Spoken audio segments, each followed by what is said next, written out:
Olá, boa noite. Arapongas sediou na quinta-feira a agenda parlamentar do Conselho Regional de Engenharia do Paraná, o CREA. O evento teve apoio da Associação Local dos Engenheiros, Arquitetos e Agrônomos e aconteceu na Universidade da Mobília, com a participação de autoridades e lideranças comunitárias. A agenda parlamentar é um programa de contribuição aos planos de governo. Ela propõe políticas públicas mais eficientes em vários níveis. Quais são os investimentos que o CREA indica ao poder público local? E de que forma estas mudanças podem influenciar o seu dia a dia? É o que você sabe a partir de agora. Enfoque Cia entrevista o presidente do CREA Paraná, Álvaro Cabrini Júnior. Boa noite, obrigada pela sua participação. Boa noite, Aline, eu que agradeço o convite. Também está com a gente o presidente da Associação dos Engenheiros, Arquitetos e Agrônomos, Fauzi Gerais Filho. Boa noite, Fauzi. Boa noite, Aline. Muito obrigado pela oportunidade. Obrigada a você. Fique ligado, Enfoque Cia volta já.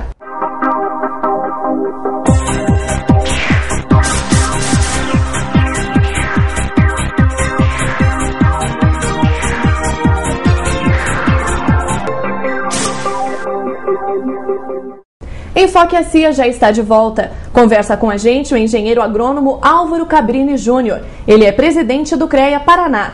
E conversa com a gente também o presidente da Associação Local dos Engenheiros, Fauzi Gerais Filho. Quinta-feira, o Conselho Regional de Engenharia entregou a autoridades municipais uma proposta de trabalho conjunto. No documento estão sugestões para resolver os problemas de infraestrutura de Arapongas. O documento sugere a criação do Instituto de Pesquisa e Planejamento. Estas ações fazem parte da agenda parlamentar do CREA. Álvaro, explica pra gente o que é a agenda parlamentar. A agenda parlamentar é uma metodologia de trabalho que a gente já tem há algum tempo, primeiro com o poder legislativo estadual e federal, e agora desdobrando para as prefeituras, para as 30 maiores prefeituras do Paraná, que tem uma interferência bastante grande sobre os menores municípios, né? Como Arapongas, no caso, é um polo regional, ela interfere diretamente no desenvolvimento regional.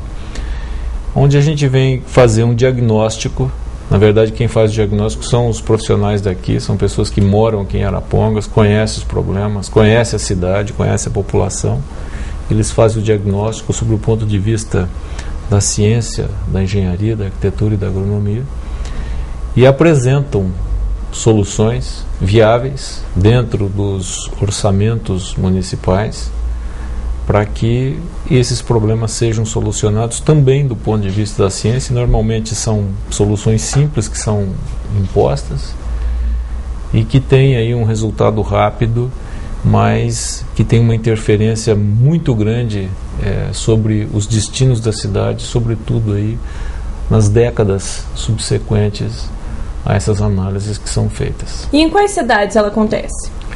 Aconteceu já em várias delas, Marechal Rondon, Pato Branco, Francisco Beltrão, Cascavel, Maringá, Londrina, Ivaiporã, Arapongas. E os problemas nos municípios são parecidos? São bastante semelhantes. Nós vamos ter aí uma radiografia do Estado, do que está acontecendo aí nessas cidades pequenas, médias e grandes. E vamos poder formar uma proposta de solução aí, não apenas para as metrópoles, mas também para os municípios menores, que têm problemas semelhantes aí e que eram inimagináveis aí algumas décadas atrás. Como, por exemplo, um problema que está aparecendo em todas as cidades, que é a questão de trânsito, né, e tráfego urbano. Fauzi, o que seria um Instituto de Pesquisa e Planejamento que vocês propuseram às autoridades locais e o que vocês pretendem com a criação dele?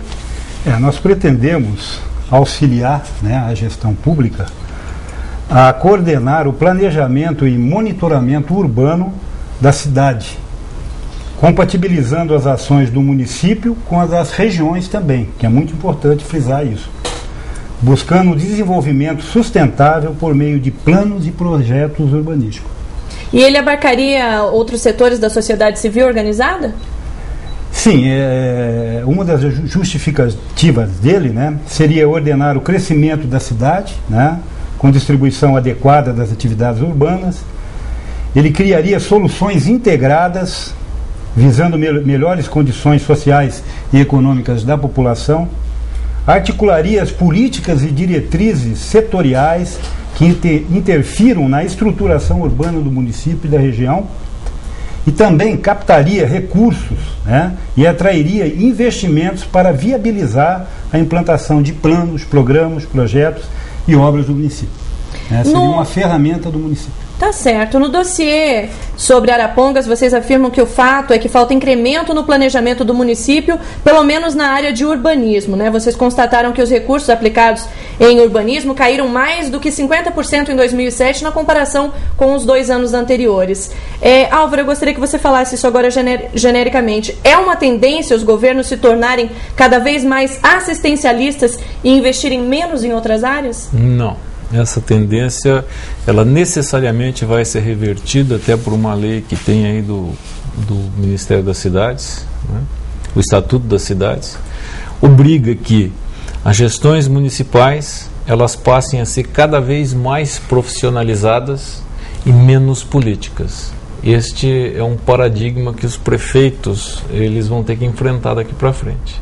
A profissionalização das administrações municipais é uma condição sine qua non para que a gente tenha um Estado diferenciado aí na nossa administração pública. Isso já está acontecendo e os prefeitos já têm consciência disso. E como é que essa posição que eu acabei de falar atrapalha o crescimento das cidades?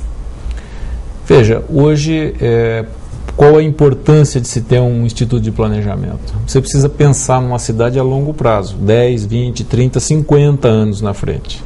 E fazer as interferências necessárias que são preconizadas aí pela legislação e pelos conhecimentos técnicos, para que você não tenha um processo de ocupação desordenada e venha paulatinamente transformar esse processo de urbanização em uma favelização e que lá no futuro fique praticamente impossível de você reverter essa situação.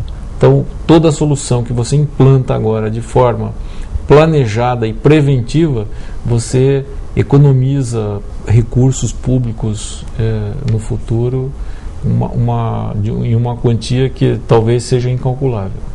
Fauzi, o plano diretor de Arapongas, feito em 2004, foi aprovado há pouco tempo, há cerca de 6 meses, né? Esse plano diretor é eficiente? Olha, eu não participei diretamente desse plano diretor, né, mas todos os planos diretores, eles são muito bem assessorados, né, e eu acredito que o plano de Arapongas também foi elaborado dessa forma. A cidade de Arapongas avança, né, sobre o seu manancial de abastecimento. Exemplos são jardins como Novo Horizonte, próximo ali à Vila Araponguinha, que chega perto do Córrego dos Apertados. Como conciliar o desenvolvimento urbano com a proteção da natureza? Isso é muito importante. É muito importante esse ponto que você levantou. Isso tudo fica sendo propostas, né, ao município que procura crescer junto, né, com a população, não esquecendo o verde, que realmente é uma área muito importante para o município. Então nós temos que preservar essas áreas e como houve essas sugestões, essas primeiras 7 sugestões que nós fizemos, né, nós também pretendemos futuramente colocar novas sugestões e esperamos também receber, né, essas sugestões também pela população. Cabrini, esse desenvolvimento das cidades, né, protegendo o meio ambiente é muito importante. Esse é o grande desafio das profissões aí das áreas tecnológicas, a engenharia, a arquitetura e a agronomia. Juntar o crescimento e ao mesmo tempo a preservação do meio ambiente. Talvez não haja ainda resposta para tudo isso. E tem outra coisa que entra nesse processo, que o século XXI é o século de escassez da água, é o século de escassez da energia. Então, não existe ainda tecnologia disponível no planeta para que a gente possa juntar ainda tudo isso. Então, veja só as oportunidades que começam a aparecer aí para os profissionais que nós temos hoje e para os futuros profissionais que venham a estudar essas profissões aí durante esse século.